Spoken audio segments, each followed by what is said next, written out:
It doesn't shock me at all. I'm not shocked at all. I am not shocked at all to find out that Joe Biden used an Autopen to sign those pardons. You know what would have been shocking? Finding out he didn't use an Autopen to sign those pardons. If I found out that Joe Biden actually signed something with his own hand and his own, mental acuity, that would be shocking. That would be breaking news. But no, the fact that Donald Trump says Joe Biden used an Autopen to sign pardons for the January 6th, that's not news. We know Joe Biden wasn't fit to use. He couldn't stand, he couldn't walk, he couldn't talk, he couldn't think. You think he could? It's difficult, man. I don't know if people don't realize this, but handling a pen, an instrument, a writing instrument, and making the motions necessary to write your own name, something you've been doing, your entire life, probably 70 years. When do you learn to write? When you're like 10, maybe 8? I don't know. It doesn't matter. Like 70 years. Joe Biden's been writing his own name, signing his own name. After a while, it gets really difficult, and it takes a certain amount of mental capacity that Joe Biden just didn't have to make sure that those things are happening. Listen, we're going to get into all this because this is one of the big stories of the day. President Donald Trump declaring that Joe Biden's pardons for several prominent figures, many of whom a lot of Americans are searching for or hoping will meet some kind of justice, may be null and void. And we'll get into all of that. Plus, of course, as soon as Donald Trump announced, hey, you know what? These pardons may not be actually enforceable. Well, as you can imagine, the left they were apoplectic. They totally lost their minds, whatever was left of them. Anyway, listen, we got a big day today. First of all, happy St. Patrick's Day. I was going to play some St. Patrick's Day Irish music, but I couldn't find any that were copyright free before the show. So I decided to skip it. Also, I'm not wearing green.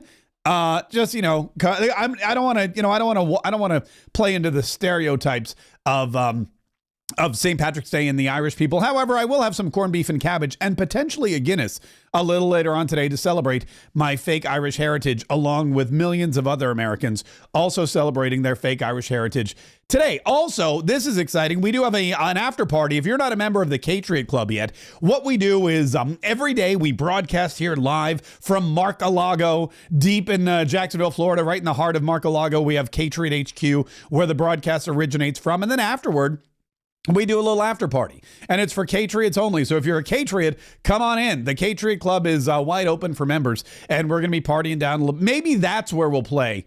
You know what? Maybe we'll do a little Irish celebration. We'll do a little St. Patty's Day celebration in the Kaye Club during the after party, because then I don't have to worry about all the copyright infringement claims and whatnot. Yeah, that's maybe we'll plan on that. Anyway, listen, big news over the weekend too. In addition to Donald Trump making a stir, making waves, making some noise about this Autopen controversy, there was also a major attack on the Houthi terrorists in the Yemen, I guess the country of Yemen, right there in the Red Sea. And a lot of people, a lot of people are really mixed on this. I got a lot of mixed reaction yesterday when I published it, but there's a lot of people that say this is a travesty. This is unheard of. Donald Trump is starting a new war. Donald Trump's not starting any wars. He's ending aggression against American warships and American transports and really international trade in a highly volatile and very necessary trade route. I mean, the Red Sea, when you're coming through there, that's the only way to get from, like, for example, Dubai to the European Union and other parts, unless you go around the whole Horn of Africa, which just takes way too long and is way too expensive. So in an effort to economically keep costs low and economically keep prices where they are, Donald Trump said, look, we got to protect our ships in the trade route. Plus, we don't let terrorists just bomb us without any kind of repercussions. Well, at least we don't when Donald Trump is president. When Joe Biden was president, that was a totally different story. But Mike Waltz, our good buddy, former congressman from Florida's District 6, and now the national security advisor, explained exactly why it was so important for Donald Trump to take action against the Houthis. The difference is these were not kind of pinprick back and forth, what ultimately proved to be feckless attacks. This was an overwhelming response that actually targeted multiple Houthi leaders and took them out. And the difference here is, one, going after the Houthi leadership, and two, holding Iran responsible. It is Iran that has repeatedly funded, resourced, trained, and helped the Houthis target not only U.S. warships, but global commerce, and has helped the Houthis shut down two of the world's most strategic sea lanes. We have, Martha, 70% of global shipping is now diverting around southern Africa, adding to the cost of goods, disrupting global economies, adding to or shutting off supplies to the United States. President Trump has found it unacceptable. What we inherited was a terrible situation, and this is one of what will be a sustained effort to right that wrong and to reopen global commerce. And keep in mind, these Houthi rebels or these Houthi terrorists are a terrorist organization. They're not any kind of organized, country or government. Donald Trump, one of the first things he did on January 21st or 22nd was he signed an executive order and he reestablished the Houthis as terrorists. So now you can go out, which is great because now you can just go in and get rid of them. And the sooner you get rid of terrorists, the more lives you save. That's the lesson we learned from Donald Trump's first administration. The longer you let these people just have their way with American warship, the USS Carney, by the way, which is stationed right here in Mayport, right down the road in Jacksonville. The USS Carney was in the Red Sea. I think it was something like 57 days. It just had coordinated attacks over and over again. Let me just see real quick. Let me pull this up real quick because I know it was a very, very, very, very, very long time. Here we go. The men and women aboard the Navy destroyer Carney could be forgiven for thinking they were headed toward a quiet cruise on October 7th, 2023, as the warship steamed east across the Atlantic Ocean to begin its latest deployment. But that day heralded the start of a great upending for the U.S. Navy after Hamas militants streamed into Israel and murdered more than 1,200 people, sparking a war that continues to threaten to engulf the Middle East to this day. That moment would change the Navy forever. Aboard the Carney 12 days later on October 19th, it became the first American warship to take out a barrage of Iran-backed Houthi rebel missiles and drones fired from Yemen. Such intercepts have become a harrowing, near-daily occurrence for destroyers in those waters, and the year that followed, October 19, 2023, has irrevocably changed the Navy for the foreseeable future. Let's see. I'm trying to see if there was any listing as how many days. It was several. I think it was like 50 days. And all Joe Biden would let them do was shoot these things down. Drones were coming to attack military warships and American warships and sailors in the Red Sea. And Joe Biden's order was shoot down the drones, but don't take out the drone, don't take out the launch pads or the command centers where these drones are coming from, which doesn't really make any sense because you feel like you could just nip it in the bud and then go on with your lives. But that's not how Joe Biden worked. And Donald Trump, he's been posting a lot on the Truth Social about this. But one of the things he said is this morning, let nobody be fooled. The hundreds of attacks being made by Houthi, the sinister mobsters and thugs based in Yemen who are hated by the Yemeni people, all emanate from and are created by Iran. Any further attack or retaliation by the Houthis will be met with great force. And there is no guarantee that force will stop there. Iran has played, quote, the innocent victim of rogue terrorists from which they've lost control, but they haven't lost control. They're dictating every move, giving them the weapons, supplying them with money and highly sophisticated military equipment and even so-called intelligence. Every shot fired by the Houthis will be looked upon from this point forward as being a shot fired from the weapons and leadership of Iran, and Iran will be held responsible and suffer the consequences, and those consequences will be dire. Signed, Donald J. Trump, President of the United States of America. What Donald Trump is doing here is not starting a prolonged war. What Donald Trump is doing here is removing a threat, a criminal organization, which terrorists are. I mean, terrorists, they're held in prison at Guantanamo Bay. They're tried in American courts. They are basically similar to the cartels, which also are a terrorist organization, and other, I guess I don't even know if you would call them organizations, just groups of rebels that are trying to harm Americans and Israelis and other innocent citizens all over the world. And that's why Donald Trump, along with the UK, by the way, started these sorties over the weekend to try and make sure that the Houthi rebels were kept in check.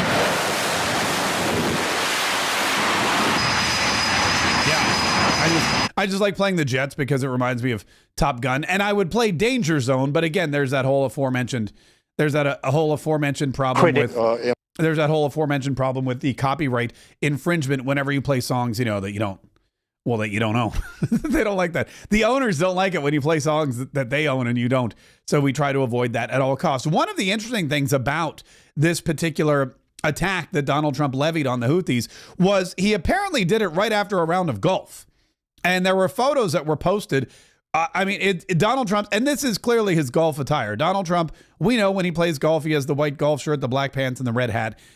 This was on Saturday, I believe.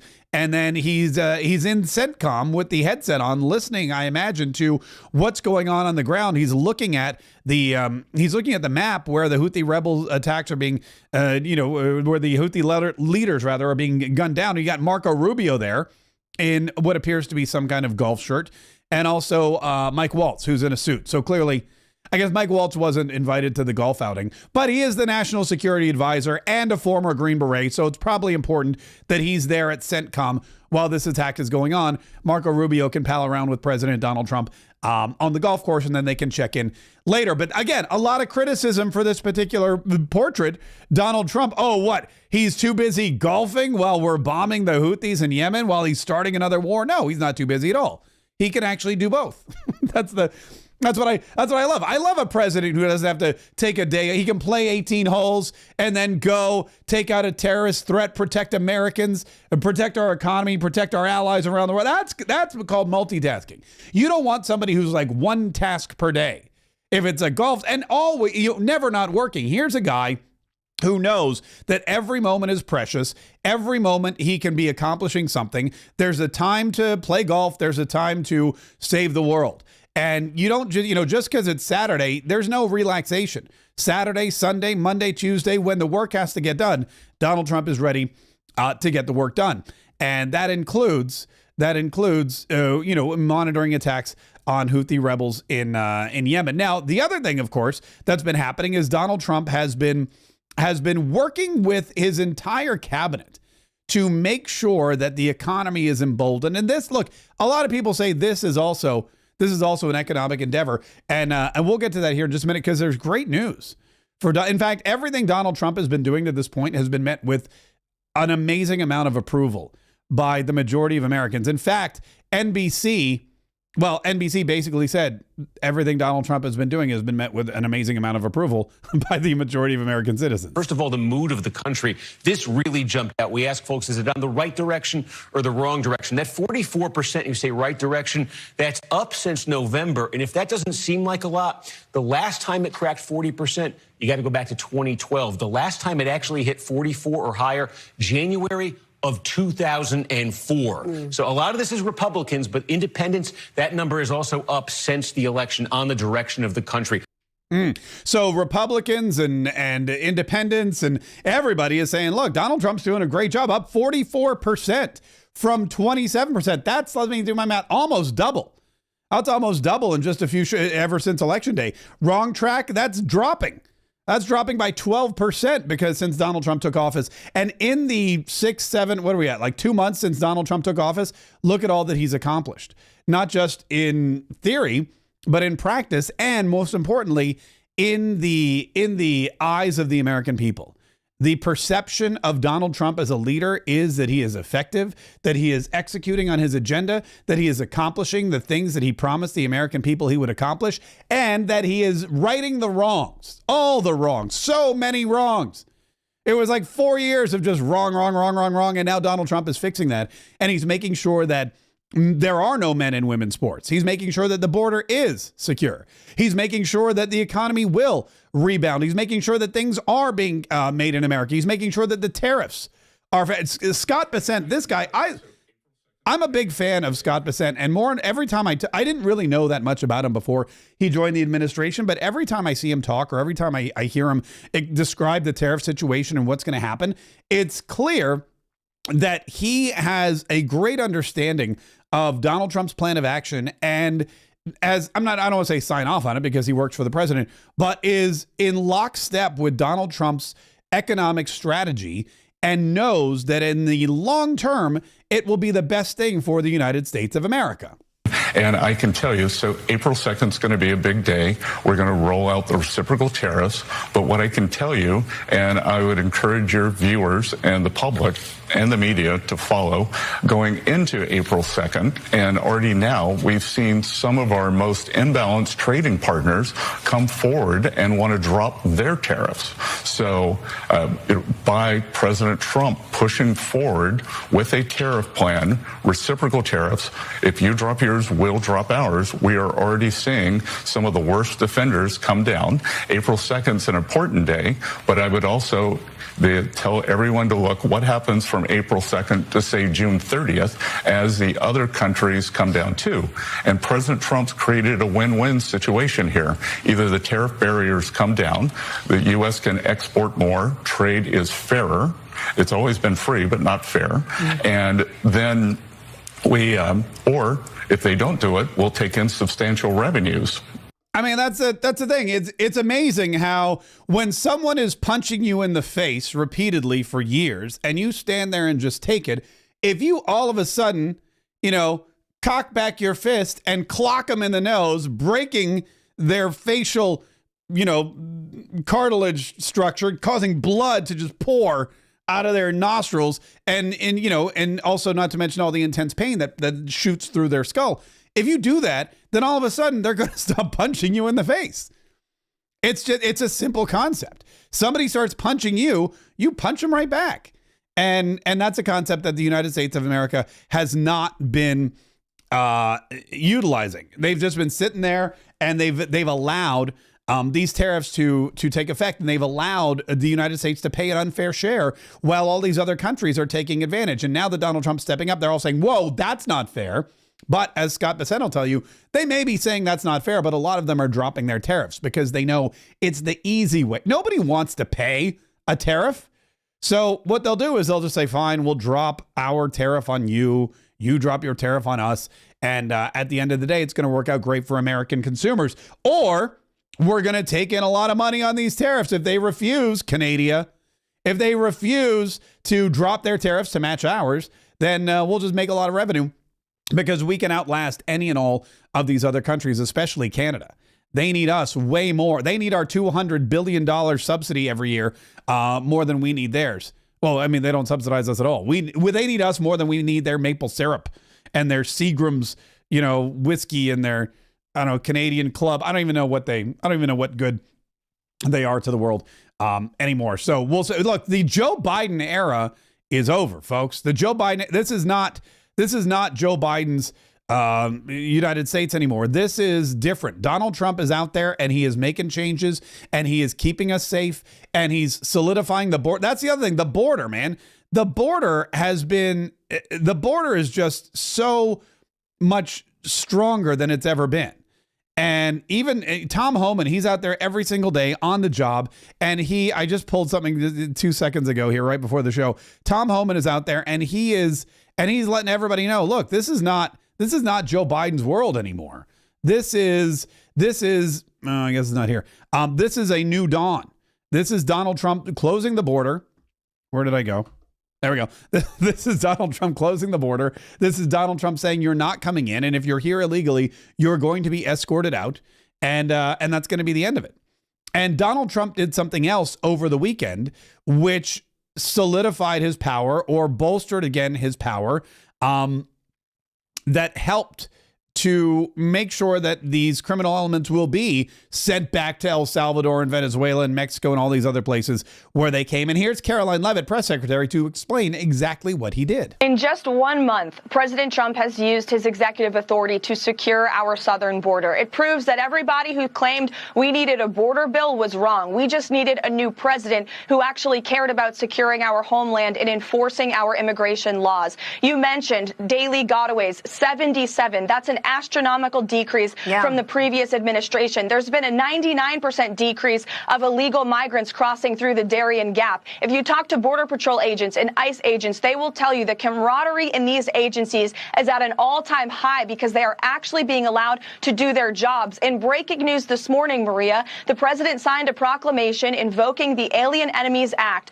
against Tren de Aragua members who have invaded our country. These are the most violent, heinous criminal monsters you could ever imagine. They have taken the lives of innocent American women like Jocelyn Nungre and Laken Riley, and the president invoked this authority to deport nearly 300 of them who are now in El Salvador, where they will be behind bars, where they belong, rather than roaming freely in American communities. This is a massive win for the American public, and it is going to save lives. Yeah, and by the way, there was video of that, and this is the best thing. I don't know when this trend started. I have to imagine this trend started with President Donald Trump. But there is a new trend where whenever anybody does anything political, they put rock music behind it and they make a reel out of it and they throw it on Instagram, which I'm all for. I'm all for that. But man, the Tren de Aragua guys, they put them on a plane. They shipped them back down to El Salvador. They shave their heads as soon. First of all, they're shackled and they're bent over. They shave their heads. They get all their hair done, and then they throw them all in a big cell and they just let them. They let them just beat each other up for several years until they learn their lesson. That's what it's like in a prison in El Salvador. Here in the United States of America, they were roaming free. They were roaming free, committing crimes. They were taking over apartment complexes. They were wielding weapons. It was like Disney World for them. And now President Donald Trump has said that's enough. We're not going to do that anymore.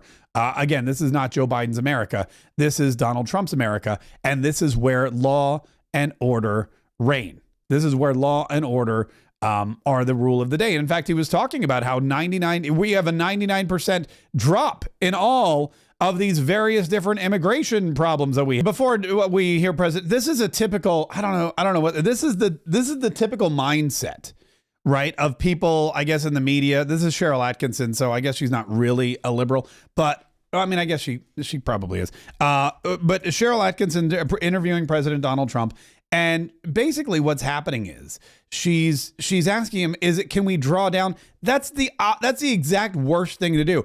When you secure your border, when you secure your country, when you secure your home, you don't all of a sudden, like if you put in security cameras because there's a lot of break-ins in your neighborhood and the security cameras are prominently displayed, and you put up a fence and then you arm your property and you put up a sign that says this property guarded by Smith & Wesson or whatever you want to do. If you do all of that and the crime goes down in your neighborhood and you get a patrol car, maybe you and your neighbors pitch in for some kind of neighborhood watch or some kind of security drive-by, and they drive by once an hour and they make sure that everything's secure. If you do all of that and all of a sudden the break-ins go down and the crime goes down and you're no longer in a neighborhood where you have to worry about that kind of thing, you don't take the cameras down and sell your guns and remove the fence and tell the security guy bye-bye.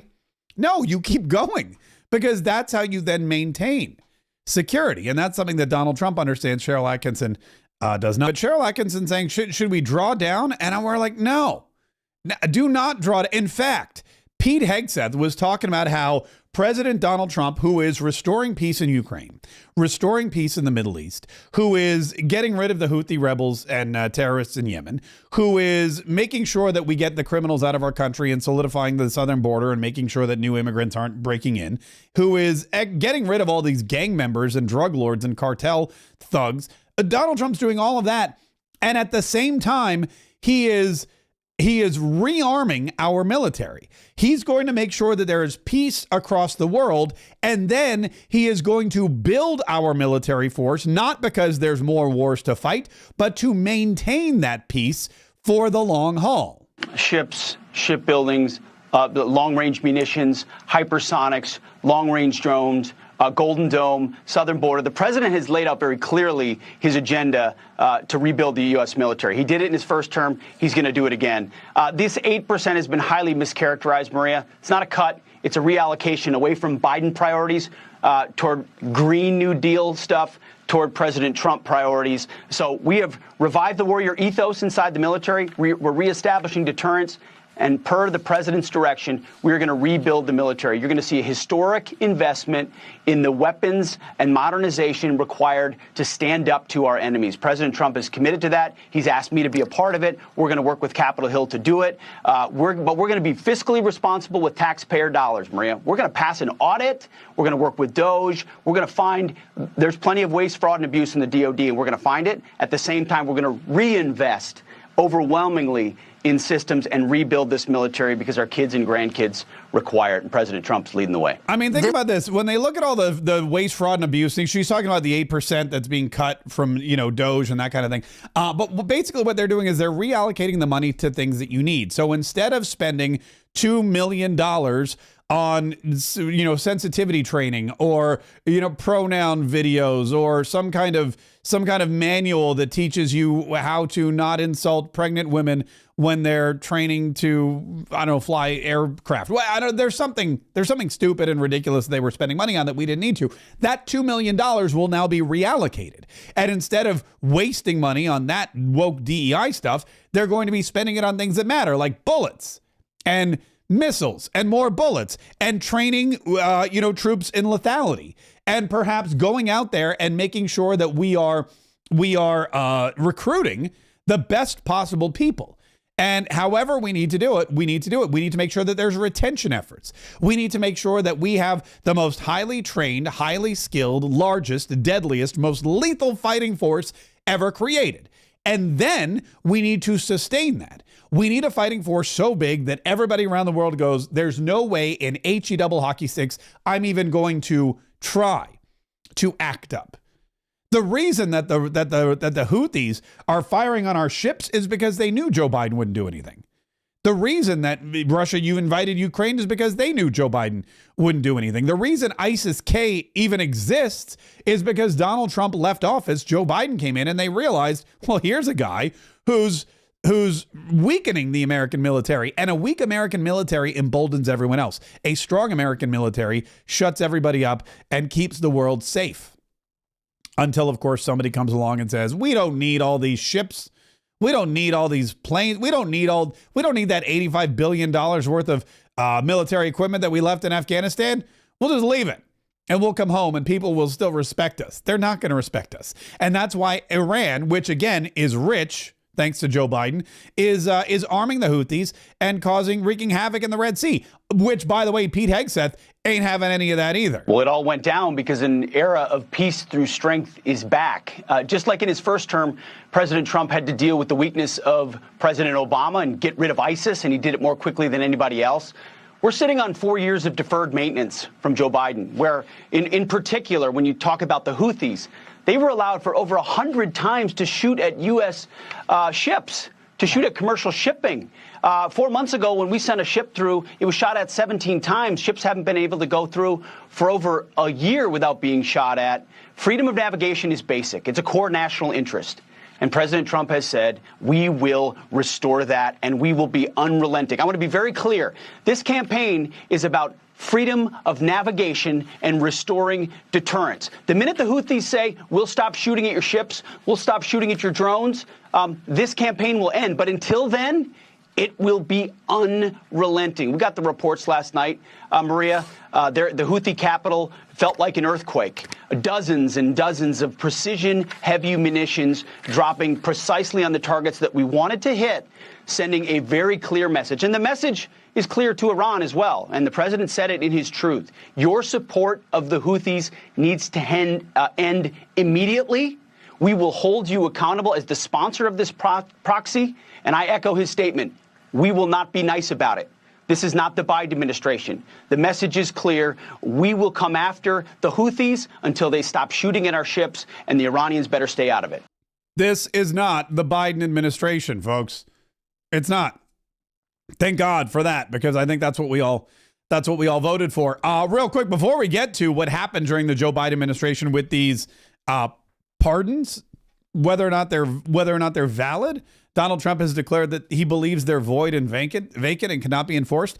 Before we get to that, make sure you're subscribed to this channel. I know we have a lot of new people watching from all over. If you're on YouTube, we're here every single day broadcasting live starting at noon. If you're on Rumble, thanks. I know Rumble went through a bunch of changes. There's a lot of, Dan Bongino, it's his first day at the FBI, so he's no longer broadcasting his show. I know a couple of other people are moving around their schedules and it's all kind of mayhem, but we're going to be here at the same time every single day. So if you're on Rumble and you're finding us for the first time, make sure you subscribe, make sure you like, give us a thumb up. And like I said, you can watch us every single day, Monday through Friday. And if you're listening to the podcast, make sure, man, you have to tell Spotify you want this podcast, tell Apple you want this podcast, wherever you're listening, say this podcast makes my day. Please deliver it to me.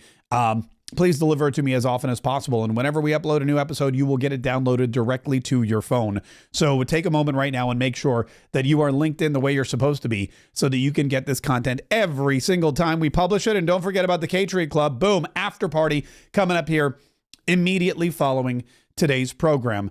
It'll be the St. Patrick's Day edition of the after party. I don't know exactly what that's going to entail, but I'll probably speak like a leprechaun for at least a minute.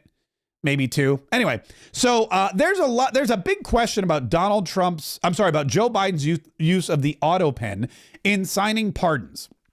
And Donald Trump did a couple things. First of all, Donald Trump over the weekend posted an image which went immediately viral. And the image was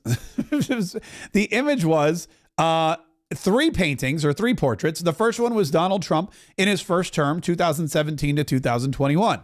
The second image says 2021 to 2025, and it's an Autopen signing Joe Biden's name. And then the third one is Donald Trump's new portrait, and it says 2025 to present. So this was Donald Trump trolling Joe Biden on the internet, basically implying that we had an Autopen as our president. And that is something that Donald Trump has said before. In fact, he said it again in a Truth Social post over the weekend that caused a bunch of stir. And he said, let me pull it up here. I had it just a second ago. He said the pardons that sleepy Joe Biden gave to the unselect committee of political thugs and many others are hereby declared void, vacant, and of no further force or effect because of the fact that they were undone by Autopen, or they were done by Autopen. In other words, Joe Biden did not sign them. But more importantly, he did not know anything about them. The necessary pardoning documents were not explained to or approved by Biden. He knew nothing about them, and the people that did may have committed a crime. Therefore, those on the unselect committee who destroyed and deleted all evidence obtained during their 2-year witch hunt of me and many other innocent people should fully understand that they are subject to investigation at the highest level. The fact is, they were probably responsible for the documents that were signed on their behalf, without the knowledge or consent of the worst president in the history of our country, crooked Joe Biden. So Donald Trump is saying, look, Joe Biden he didn't know about these pardons. They didn't explain the crimes and the process and the people to him. He didn't sign them. They were signed by Autopen. And as a result, that should nullify any of these pardons. All these January 6th committee members, all these with Adam Kinzinger and Liz Cheney and the rest of them, Dr. Fauci, whoever it was, that was pardoned by Joe Biden. Donald Trump saying if they were signed by Autopen, that should nullify. That should make them void and vacant, and they should not be enforceable at all. Now, he was asked about it on the plane today, and he said, you know what, they may not be legal, but he doesn't know. He hasn't gone through the appropriate process yet.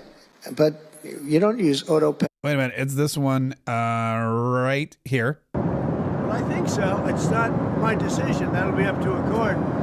But I would say that they're null and void, because I'm sure Biden didn't have any idea that it was taking place. And somebody was using an Autopen to sign off and to give pardons to, as an example, just one example, but the J6 Unselect Committee. They gave pardons with an Autopen. I don't think Biden knew anything about it. And what they did is they deleted and destroyed all of the information that took them over a year to get. And the reason they did that is because the information was very incriminating about them. like Nancy Pelosi, it was determined conclusively that she knew about 10,000 soldiers and turned it down. And if we used 500 soldiers, you would have had no problem, let alone 10,000. So Donald Trump saying, look, this is, I don't know, we're gonna let a judge decide or a court decide, which means that he's looking at the January 6th committee, and he's got the Department of Justice investigating the January 6th committee, as well as other people, and he's maybe thinking about going after these people who Joe Biden, quote unquote, pardoned, and now he's thinking, you know, if I go after these people, I need to make sure their pardons aren't really valid, and let's figure that out first. Well, if Joe Biden used an Autopen, it may not actually be legal, and that's something that he's alluded to before. But you don't use Autopen. It's number one, it's disrespectful to the office. Number two, maybe it's not even valid because, you know, who's getting him to sign? He had no idea what the hell he was doing. If he did, all of these bad things wouldn't be happening right now. Yeah. And Donald Trump saying, you know, he would never, if you're signing a pardon, you know, that's not the kind of thing you would do. You would never, especially when you look at some of the things that Joe Biden had to sign or that he signed with the Autopens, the repercussions of some things, and Donald Trump had examples of those as well. We have thousands of murderers that Biden and his incompetence, first of all, he's grossly incompetent, but that Biden and his people and his probably Autopen, it looked like we had an Autopen for a president. And we would have been better off if we had, probably. But it looks to me like, you know, that's a big subject. I'm sure you won't ask about that. But the whole subject of Autopen, did he know what he was doing? Did he authorize it? Or is this somebody in an office, maybe a radical left lunatic, just signing whatever that person was? That's not what it's all about. I never use it. I mean, we may use it as an example to send some young person a letter, because it's nice, you know, we get thousands and thousands of letters and letters of support for young people, for people that aren't feeling well, etc. But to sign pardons and all of the things that he signed with an Autopen is disgraceful. Yeah, look, Donald Trump's not saying the Autopen isn't effective. If you've got, like 2,000 Christmas cards you have to send out, or 12,000. I don't even know how many Christmas cards the White House sends out every single year, but I know it's a lot. Donald Trump's not going to sit there and sign all those Christmas cards. You're going to use the Autopen. But if it's a pardon, you would think that there would need to legally be some kind of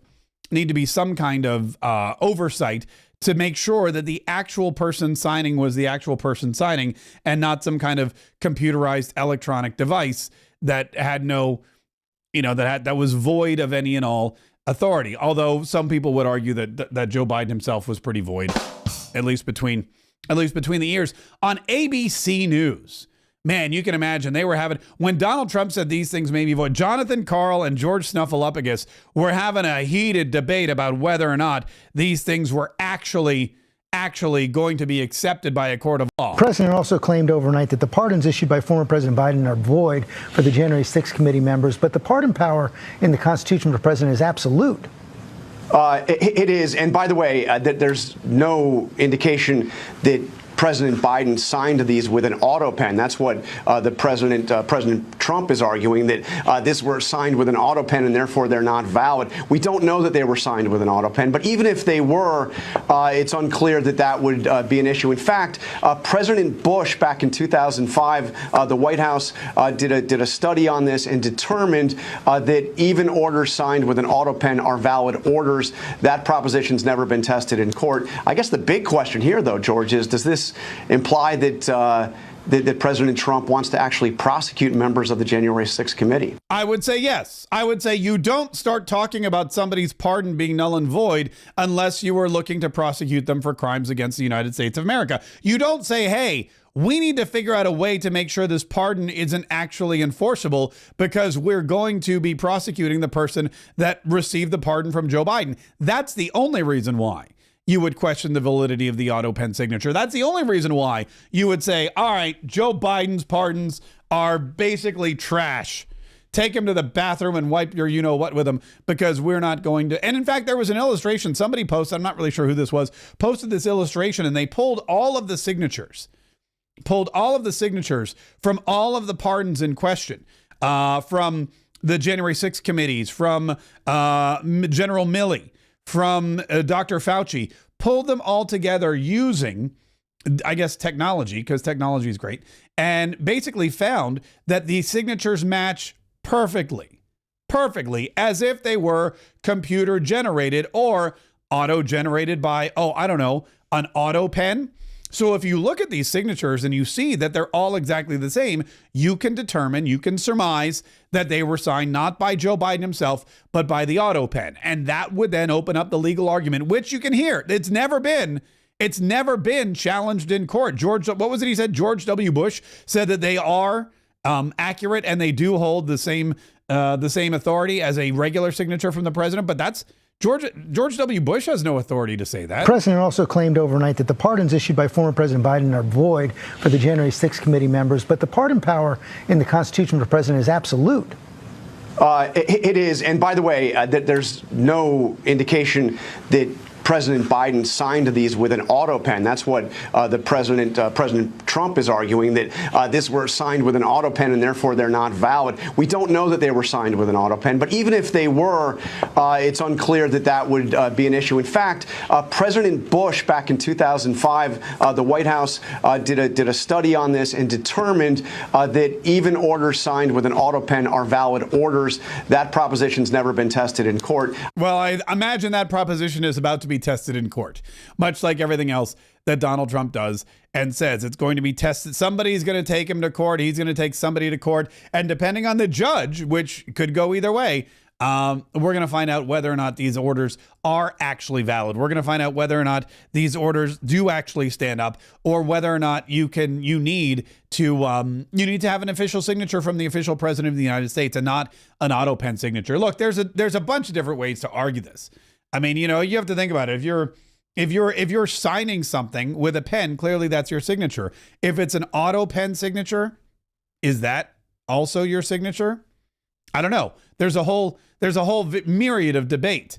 And I'm sure that this is not going to be the end of that. If I were a member of the January 6th committee, if I were General Milley, if I were Anthony Fauci, I would, however, be very concerned that the topic of whether or not my pardon is legitimate, valid, or void and vacant is even being had on a national scale. I would be concerned because that means that somewhere somebody's investigating my actions to see whether or not they were legal, lawful, or criminal. Real quick, before I forget, I want to thank one of our major sponsors, and that is Colonial Metals Group. I don't know if you know this, but gold is at an all-time high, and Donald Trump is a big reason for that. The economy that Joe Biden basically tanked has led people to really investigate gold, and Colonial Metals Group has a free gold guide that they're giving out to all Katriots. Everybody who's watching this show right now, all you have to do is go to freegoldguide.com/K. freegoldguide.com/KAYE, and you can make your savings bulletproof. You can learn how to protect and grow your retirement savings with a gold IRA. Why precious metals offer a strong defense. There's a limited time offer on qualifying accounts if you open up a new account with Colonial Metals Group of $7,500 worth of free bonus silver. That's free bonus silver. I mean, who doesn't like free bonus? I know I do. So all you have to do is claim your free gold guide now to get all the information. You just put in your name, address, email, and a phone number at freegoldguide.com/K. That's freegoldguide.com/KAYE. Again, for your convenience and to save you time, I put the link to that website in the description of this video, so you can check it out. You can check it out as soon as we're done. Donald Trump has been working diligently on all kinds of things, and at the same time, the Democrat Party has been floundering. The Democrat Party, we talked about how Donald Trump has the highest ratings. Well, the Democrat Party has the lowest. There's never been a time when the Democrats have been seen as, I guess, just what you know what? Here, I'll show you the CNN report from our buddy Harry Enton, and Harry Enton has basically bad news. I mean, bad news. For the where did it go? Bad news for the Democrat Party. Spare all I have to say, Democrats, call your office. We're March Madness times.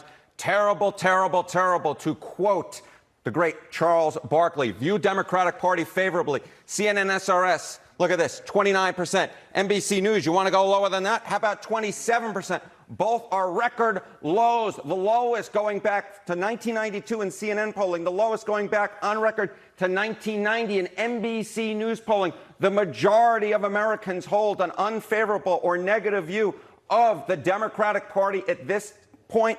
All I can say is I'm a big fan of the oldies, so I'm going to quote Chubby Checker, how low can you go? Nice. Well done. With that, what about congressional Democrats specifically? Yeah, what about congressional Democrats? Okay, this is my favorite part. So Congress is always the lowest ranked of any particular branch of government. The president gets, pretty much an even split. Sometimes it's higher, sometimes it's lower. Senate, they're not really as vocal or as visual as Congress, but Congress, man, they're in your face all the time. And think about what's been going on over the past few weeks. You have Jasmine Crockett cussing up a storm. You've got the censure of Al Green after his despicable outburst in Congress during Donald Trump's joint session, and now the poll numbers saying that the Democrats have the lowest party favorability of all time. You've got Malcolm Frost, who's been just jumping up and down and ignoring, calling Donald Trump a grifter, violating every rule, being threatened to be tossed off of committees. This is what the Democrat Party has become in the House of Representatives. Not to mention what's the woman Rosa DeLauro and her purple hair. The horrible memes, the god awful Ultimate Fighter or the Street Fighter video, all the things that they're doing just conceivably horribly.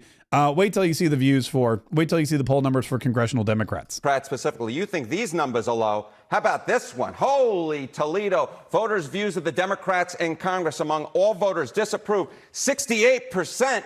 And look at the approved number, just 21%, even lower than the Democratic Party at large. This is the lowest on record for Democrats, according to Quinnipiac University polling. You think these numbers are bad? Let's go to this side of the screen. We'll look how Democratic voters feel. Get this. The plurality of Democratic voters disapprove of Democrats in Congress at 49%, and just 40% approve. Horrible, horrible, horrible. Oh, my goodness gracious, you just can't get worse than these numbers. Okay, so Democrats Democrats hate Democrats in Congress. The Democrats voted for Ilhan Omar, Rashida Tlaib, Maxwell Frost, Jasmine Crockett, Rosa DeLauro, Alexandria Ocasio-Cortez, Hakeem Jeffries. The list goes on and on and on. The Democrats who voted these people into office are looking at the people they put there and they're saying, golly, we hate these people. 49% of Democrats disapprove of Democrats in Congress. Only 40% approve. And when you look at the disapproval rate overall, 21%. 21% approve of Democrats in Congress. It's time for an overhaul. Man, they keep talking about the Republicans. They keep talking about how Republicans are going to lose Congress in the midterms, how Republicans are doing that. Democrats are hated. If I were the Democrat Party right now, I'd be looking at all of these weirdos that we elected and saying, okay, Al Green's got to go. That guy has taken your entire party, which was already flailing. I mean, look, the Democrats, they lost the White House. Okay. They lost the White House. They lost the Congress. They lost the Senate by an even bigger majority. They're done. There's nowhere where they have any power. And now, after just 2 months of Donald Trump's presidency, they have the lowest ratings ever. Why? Because they can't handle the political system. They yell and scream and make stupid videos online, and they get censured, and they cuss repeatedly over and over again. F-bomb this, F-bomb that. Somebody slap me, wake me the F up. That's their whole MO. That's all they have going for them. And the American public does not like it. That's why they get this hard. Look, there's even more. Listen, there's even more. This is the number right here really driving all of this. If Democratic voters have turned on Democrats in Congress and the Democratic Party, that's what puts the numbers at historic lows. What is it they want to be seeing, these voters? What is going on? I'll tell you what's going on. They don't like what's coming out of some of those Senate Democrats like Chuck Schumer, because take a look at the direction of the party. Democratic voters on Democrats in Congress doing too little to oppose Donald Trump. Look at this, 77%.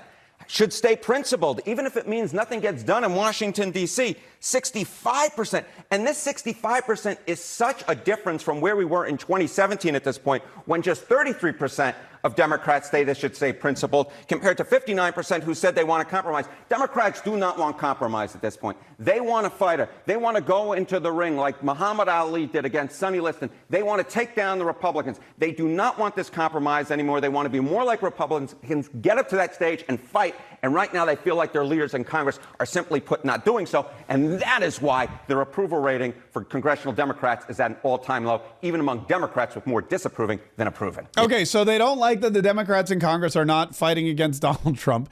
They don't, and they want them to stay principled. So they're saying, look, you guys aren't doing enough to oppose Donald Trump, and then all you do is you cuss and you scream and you get thrown out of places and you make us look like idiots. Fight him. Show some character, show some chutzpah, show that you have some decency, show that you're not children, which half of them are. I mean, Jasmine Crockett's what, like 12? AOC's, I think she just turned 28. I don't know, who knows how old these people are. I mean, Nancy Pelosi's old. We know she's old. But like the rest of the party, they're all sitting there whining and screaming and yelling and acting like children. And at the same time, they're not standing up and fighting against the Republicans. And so the Democrats are saying, you guys all stink. You guys all, and that is why, that's one of the reasons why they want Chuck Schumer out. There was a big headline about Chuck Schumer, especially after he folded. Chuck Schumer folded and told everybody to vote for the continuing resolution, and the continuing resolution passed. And even though the Democrats should be thrilled with it because it was their continuing resolution, they now want Chuck Schumer out. He had to postpone his book tour. Chuck Schumer wrote a book. And now the Democrats are like, we ain't buying your book, fool. From CNN, Schumer postpones book tour. This is how bad it is for Chuck Schumer. Schumer postpones book tour due to security concerns amid anger from Democrats over government funding fight.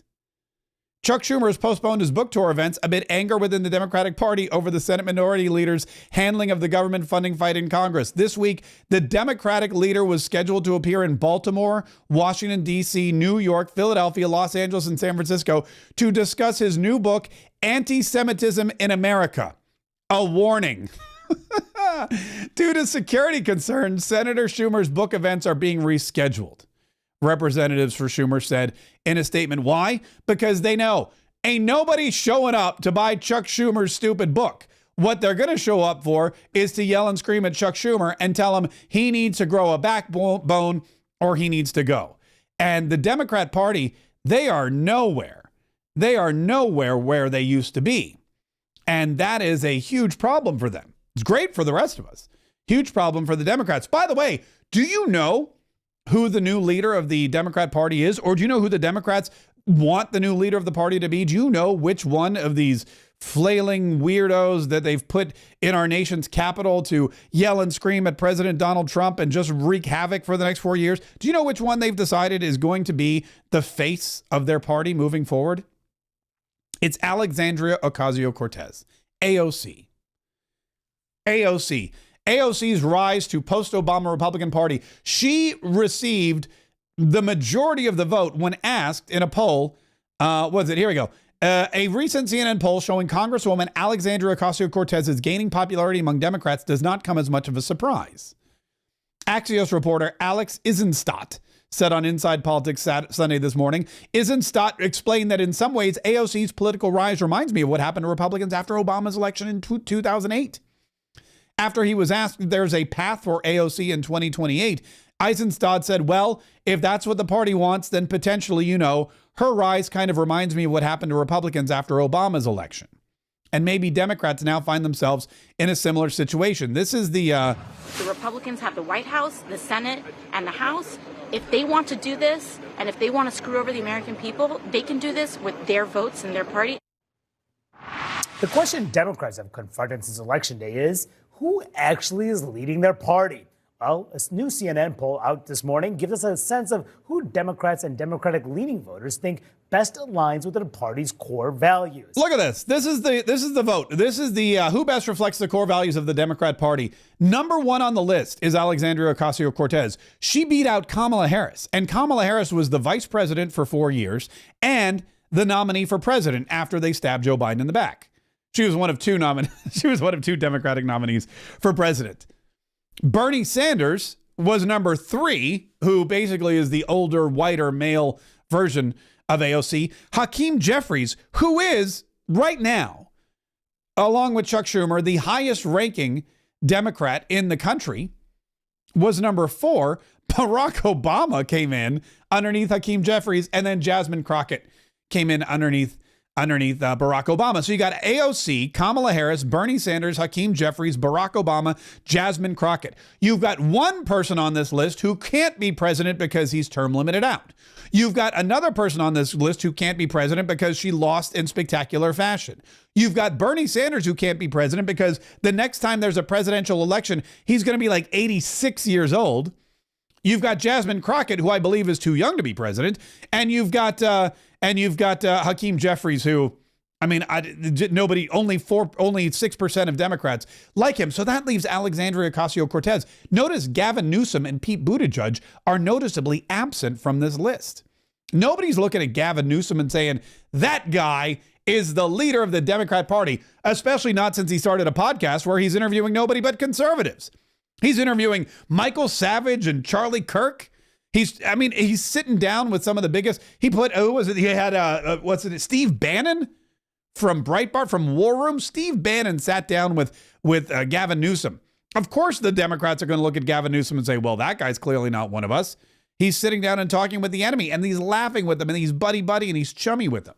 And Pete Buttigieg, that guy, he should have taken the Senate position in Michigan because nobody's going to vote for him for president. And that's Alexandria Ocasio-Cortez, the New York Democrat and progressive firebrand who was furious at Senate Democrats for allowing the GOP spending bill to become law. Now, it all comes as a slew of potential Democratic presidential candidates are already testing the waters for 2028. My panel is back. So just to look at. By the way, that guy's voice is really. It's kind of weird. It's tough for me to understand what he's saying. So I'll just stop listening to him. That's one way to do it. If you can't understand what someone's saying, just stop listening to it. By the way, there are a lot of people. There's a lot of people who are upset with Gavin Newsom on the left, and there's also some people who are upset with Charlie Kirk and Michael Savage and Steve Bannon on the right. They don't like conservatives trying to normalize Gavin Newsom. I saw a lot of people complaining on X over the weekend saying conservatives should not go on this show. Conservatives should not give Gavin Newsom the time of day. They should not platform him. They should not make him look like he's a decent guy, because he's not. He's a socialist. He's a left-wing lunatic. He's only in politics to benefit and to prosper for himself, not for the people that he represents. He's basically driven California into the ground. He was almost recalled, should have been. Larry Elder should be the governor right now. He's not.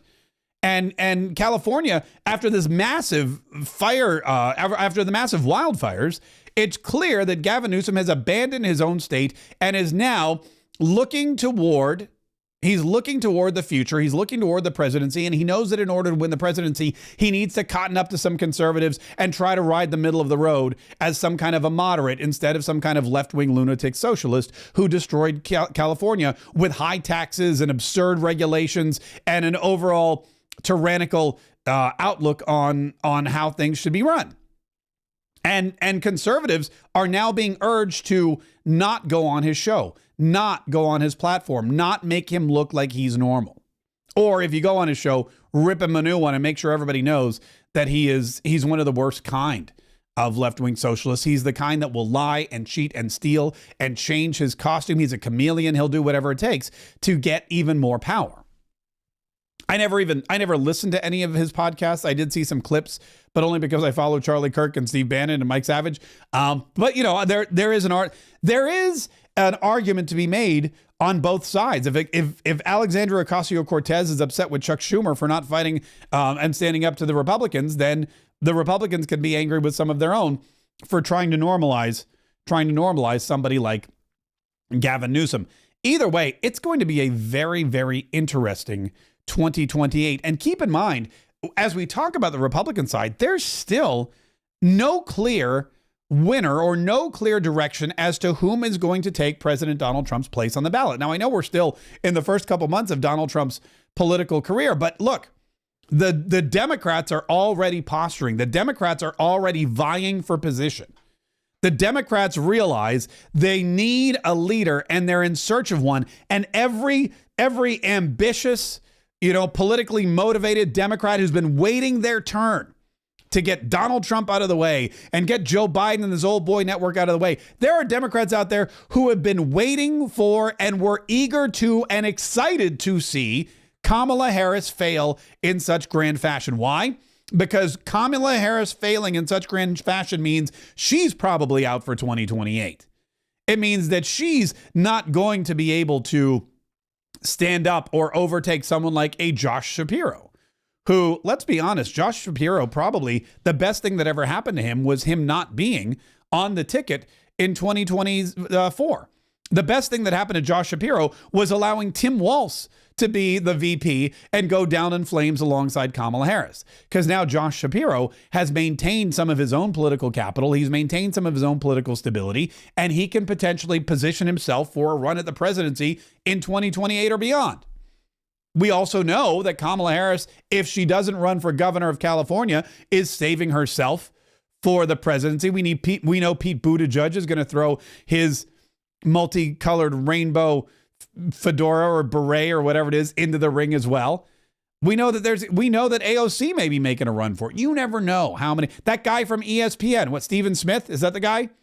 Everyone wants him to run for president because he's one of the two Democrats that have actually said Democrats have a problem and Donald Trump has a mandate. He went on The View and said, stop saying Donald Trump doesn't have a mandate. He does.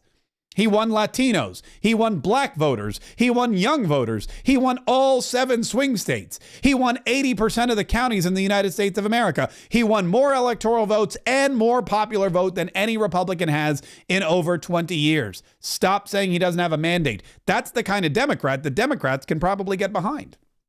It's going to be very interesting to see who challenges him. And I know we have J.D. Vance as the sensible front runner because typically the vice president is given the mantle. The vice president gets to move forward and take over the presidency, or at least become the candidate. But it's a different playing field. We have not had this. Only one time in American history have you had a vice president who's coming off of 4 years with the president being the. Okay, hold on. In only one. Hold on. Wait a minute. And I don't even know if that's right. This is the first time. I want to make sure I'm saying what I'm saying and I mean what I say. This is the first time, I believe, that you have had a president leave office with a vice president who's only been there for 4 years becoming the candidate. I believe. I have to check on that. I have to check on what happened with Grover Cleveland. But either way, it's never happened before. Al Gore was vice president for 8 years before he became the candidate and lost to George Bush. George H.W. Bush was vice president for 8 years before he won in 1988 and became president. So typically the vice president has a lot more time under his belt before taking office or taking up the mantle of the candidate for the Republican Party. That's not going to happen in this case. Plus, you have a lot of other people left over from last time who I'm sure are not at all thinking, well, my political career's over. Somebody like Ron DeSantis, who will be leaving the governorship in 2026, will be probably kicking it for 2 years, planning to do something. And I imagine one of those. I mean, look, 2 years is the perfect amount of time to run for president. And look at what happened with Ron DeSantis in 2024. Ron DeSantis had just won a mandate from the people of Florida. He just won a massive re-election campaign, more votes than ever in record time. The people of Florida said, we love you. We want you to be governor for 4 more years. And 6 months later, he threw his hat in the ring to be president. That annoyed a lot of people here in Florida. Also, he was trying to do 2 jobs at once. He had the job as governor. He was also trying to run for president. In 2026, he leaves office. He term limits out of the governorship. So he'll have 2 years, no job, and he'll be able to run for president and not have anyone complaining that he should be back in Tallahassee, not having anyone complain that he should be doing this, that, or the other. So I would imagine that Ron DeSantis is probably mounting some kind of potential run for president in 2028. I think at his age, with his exposure, with his name recognition, he'd be silly not to. I don't know what Nikki Haley's been doing. I hope that she's probably not mounting another run, but you never know. Vivek Ramaswamy, who's going to become the governor of Ohio, will probably settle into that role for a while, but you never know. Then there's the new conservative that we don't even know. There's a whole crop of up and coming conservatives who may look around and say, I like JD Vance, but I think I could do a better job. Or I like JD Vance, but this may not be his time. Or I like JD Vance, but I think I could win. I think I could beat that guy. You never know. And JD Vance himself, you never know if JD Vance may not say, I'm ready to run yet. I'm pretty sure he is. I'm just saying, whatever's going to happen, it's going to be the most interesting to have two primaries again, back to back, with a handful of colorful characters who are going to spend the next 2 years, positioning themselves in a place where they can grab the spotlight and try to get as much political power as possible. It's going to be real. I, for one, am really excited about it. I, for one, am here for it, and I can't wait. And I'm glad that I'll be along for the ride. Listen, Donald Trump has done something. I did a video earlier today. Donald Trump has done something that's pretty incredible. This Truth Social post that he posted, which I used for my thumbnail today, about the various different, the Autopen and his portraits. And let me just pull that up one more time so you can see it. What Donald Trump did by sharing this, one of the most interesting things he did with this picture is he shared it in the middle of the night. He shared it at 1:30 in the morning. And what happened was, the time that he posted it became almost as big a deal to everybody as what he posted. And Donald Trump is a master at social media. He has been able to master every aspect of it. He knows that if he posts something, people are going to talk about it. If he posts in the middle of the night, that's a second narrative. People are going to be like, why is he up so late? What's he doing? What's the significance of this? And that is how he gets so much attention on his stuff. I've been working in social media for the last 20 years, and I've been getting paid to do it for the last 15. And I recently came up with a 1 hour masterclass, kind of a live online event that we do through Zoom. And we've done it for the past couple of weeks. It's been sensational. The turnout has been exquisite. The response has been incredible. And we're getting such great feedback from it. We're doing it again on Wednesday night at 8 p.m. Eastern. And if you would like to learn how Donald Trump uses social media, how I use social media, how anybody can really use social media, and how you can post not just for fun, but also for funds, then I would urge you to join us this Wednesday at 8 p.m. It's called Dollars for Followers, how to make $1 for every follower you have. It's a 1 hour presentation. There's a little video here you can watch. It's $17, which is basically nothing. And I'll go through some of my own sales figures. I'll go through some of my own posts. I'll show you the 3-part system I use to manipulate algorithms and make sure that my content is getting posted out there and that people are watching it, that the right people are watching it, and that I'm offering them something that they're going to want to pay for, so that I can turn my content not just into something for fun, but something to market my business and earn a living. And if you would like to join us, like I said, we get dozens and dozens of people in every class, and they all walk away and they're thrilled. It's going to be on Wednesday. The other thing that we do, which I'm really excited about, is we offer these, we used to call them content audits, but now we've changed it because a lot of people just want me to look at their profile or look at their page or their thumbnails and give them some helpful hints and some critiques. So we call it what do we call it? Hold on, I wrote it down so I don't forget it. We call it a live profile transformation, an LPT.